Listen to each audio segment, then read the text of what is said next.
ပရိသတ်ကြီးမင်္ဂလာပါဒီနေ့မှာတော့မိဘတွေရဲ့ဂယူးဆိုင်မှုမရခဲ့တာကြောင့်ငယ်ဘဝမှာစိတ်တန်ရာတွေရပြီးဒေါသကိုထိန်းချုပ်နိုင်စွမ်းမရှိတဲ့ယောဂကိုခံစားနေရတဲ့လင်ဒီဆိုတဲ့မိန်းကလေးတစ်ယောက်ရဲ့အကြောင်းကိုတင်ဆက်ပေးသွားမှာပါလင်ဒီဟာအသေးမွားကိစ္စလေးတွေကအစဒေါသပေါက်ကွဲတတ်သူပ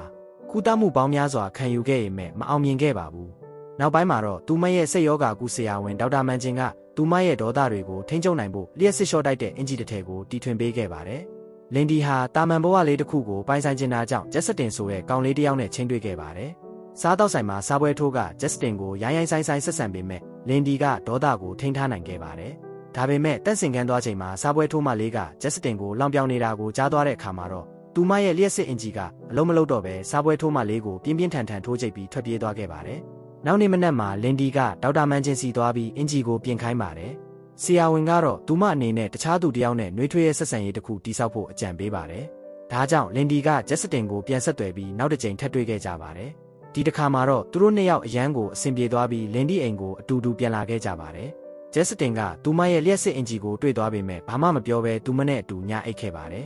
်နောက်နေ့မနက်မှာဂျက်စတင်ကလင်ဒီကိုကင်မရာတစ်လုံးလက်ဆောင်ပေးခဲ့ပါတယ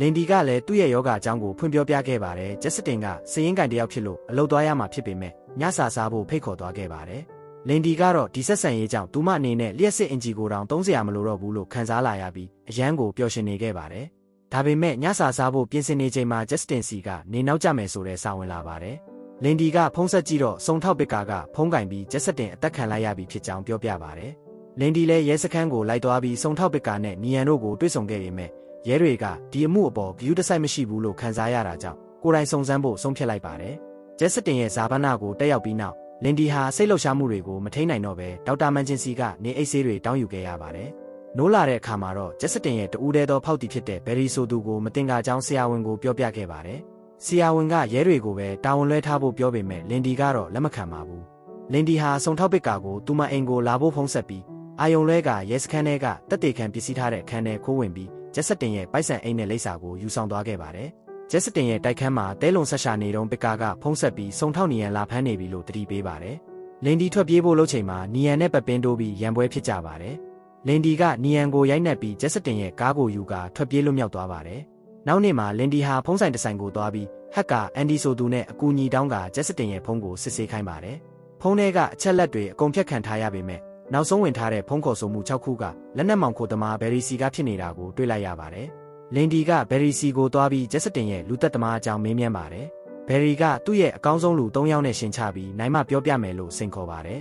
လင်ဒီက3ယောက်စလုံးကိုအနိုင်ယူလိုက်ပြီးတဲ့နောက်ဘယ်ရီကသူမကိုကားပေါ်ခေါ်သွားပါတယ်ကားပေါ်မှာဘယ်ရီလူတွေကလင်ဒီကိုလှုပ်ကြံဖို့စ조사ပေမဲ့လင်ဒီကပဲပြန်ပြီးနှိမ်နှင်းနိုင်ခဲ့ပါတယ်အဲ့ဒီအခါကျမှဘယ်ရီကဂျက်စတင်ကိုတက်ခိုင်းတာသူထေးကရဲ့ဖြစ်စေဖြစ်ကြောင်းနဲ့ဖြစ်စေဟာအာနာကြီးမလုံးလို့အစိုးရတော်မဖမ်းရဲကြောင်းထွက်ဆိုပါတယ်တချိန်ထဲမှာပဲစုံထောက်နီယန်ကဆေးရုံတက်နေရတဲ့ပစ်ကာစီသွားပြီးလင်ဒီရဲ့အကြမ်းဖက်တတ်တဲ့ရာဇဝင်တွေကိုတတိပေးပါတယ်။နီယန်ပြန်ထွက်သွားချိန်မှာလင်ဒီရောက်လာပြီးဖစ်ဆယ်ကိုဖမ်းပေးဖို့တောင်းဆိုပါတယ်။ပစ်ကာကတက်တည်မရှိပဲဖမ်းလို့မရကြောင်းပြောပြီးလင်ဒီကိုဖစ်ဆယ်ရဲ့လိပ်စာပေးလိုက်ပေမဲ့တယောက်တည်းမသွားဖို့တတိပေးပါတယ်။ဒါပေမဲ့လင်ဒီကတော့နီယန်ပြန်ရောက်လာချိန်မှာထပ်ပြီးထွက်ပြေးသွားပါတယ်။လင်ဒီဟာဖစ်ဆယ်ရဲ့ရုံးခန်းကိုရောက်သွားပြီးလုံခြုံရေးမှုဒဲလာချွိုင်နဲ့တွေ့ပါတယ်။ဓာတ်လေကားထဲမှာဒဲလာချွိုင်ကသူမကိုတိုက်ခိုက်ပြီးလျှက်စစ်အင်ဂျီကိုချွတ်ယူကအဆောက်အဦထဲကနေမောင်းထုတ်လိုက်ပါတယ်။လင်ဒီကကားတစ်စီးကိုလူယူပြီးထွက်ပြေးရင်တိုက်မှုဖြစ်သွားပါတယ်။အဲ့ဒီနောက်ဒေါက်တာမန်ဂျင်စီကိုပြန်သွားပြီးနောက်ထပ်အင်ဂျီတစ်ထည်ထပ်လုပ်ပေးဖို့တောင်းဆိုပါတယ်။လင်ဒီသူမရဲ့တိုက်ခန်းကိုပြန်ရောက်ချိန်မှာတော့ဖစ်ဆယ်ရဲ့လူတွေကသူမကိုတပ်ဖို့ဘုံထောင်ထားတာကိုတွေ့လိုက်ရပါတယ်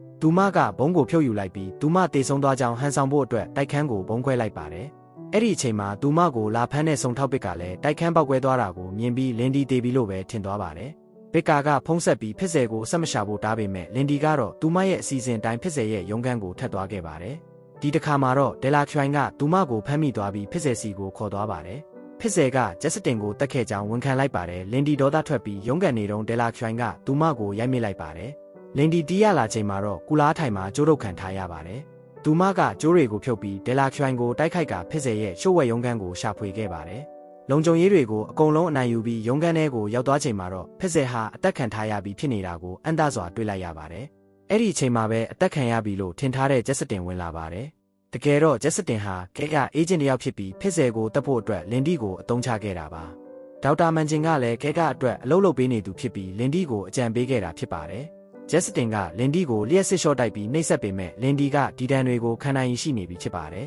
။ လင်ဒီကသူမယူလာတဲ့ဘုံပါတဲ့အိတ်ကိုဂျက်စတင်စီပစ်ပေါက်ပြီးထွက်ပြေးသွားခဲ့တာကြောင့်ဂျက်စတင်ဟာပောက်ကွဲမှုအတွင်းမှာတေဆုံးသွားခဲ့ပါတယ်။အဆောက်အဦထဲကနေလွတ်လာပြီးနောက်လင်ဒီကဒေါက်တာမန်ဂျင်ကိုသွားတွေ့ပြီးသူမကိုအသုံးချခဲ့တဲ့အတွက်ဒေါသတကြီးစိရင်ရှင်းပါတယ်။ဒီအချိန်မှာပကာနဲ့နီယန်တို့ရောက်လာပြီးလင်ဒီကဆရာဝန်ကိုတတ်တော့မယ်ထင်လို့ခြေထောက်ကိုတင်းနဲ့ပစ်လိုက်ပါတယ်။ဒါပေမဲ့တကယ်တမ်းမှာလင်ဒီကဆရာဝန်ကိုရဲလက်အပ်ဖို့လက်ထိတ်ခတ်နေတာကိုနားလည်သွားကြပါတယ်။ပကာနဲ့နီယန်တို့ကလင်ဒီကိုဆေးရုံပို့ပေးပြီးအမှုကိစ္စတွေကိုဖုံးကွယ်ပေးခဲ့ပါတယ်။သူမရဲ့လျှက်စစ်အင်ဂျီကိုလည်းပြန်ပေးခဲ့ပါတယ်။ပကာကလင်ဒီကိုချိန်တွေ့ဖို့ဖိတ်ခေါ်ခဲ့ပြီးလင်ဒီကလည်းစဉ်းစားပေးပါမယ်လို့ပြန်ဖြေခဲ့ပါတယ်။ဆေးရုံကဆင်းပြီးနောက်လင်ဒီဟာသူမရဲ့တိုက်ခန်းဟောင်းကိုပြန်လာခဲ့ပါတယ်။အဲ့ဒီမှာထူးဆန်းတဲ့အမျိုးသမီးတစ်ယောက်ရောက်လာပြီးသူမဟာဂျက်စတင်ရဲ့အထက်အရာရှိဖြစ်ကြောင်းဖွင့်ပြောပါတယ်။သူတို့ဟာလင်ဒီကိုနှစ်ပေါင်းများစွာစောင့်ကြည့်နေခဲ့တာဖြစ်ပြီးသူမရဲ့ဒေါသတွေကိုအသုံးချပြီးမကောင်းဆိုးဝါးတွေကိုနှိမ်နင်းသွားဖို့ကမ်းလှမ်းခဲ့တာနဲ့အတူလင်ဒီရဲ့ဇလန်းလေးဟာစိတ်ဝင်စားဖွယ်ပြီးဆုံးသွားခဲ့ပါတယ်။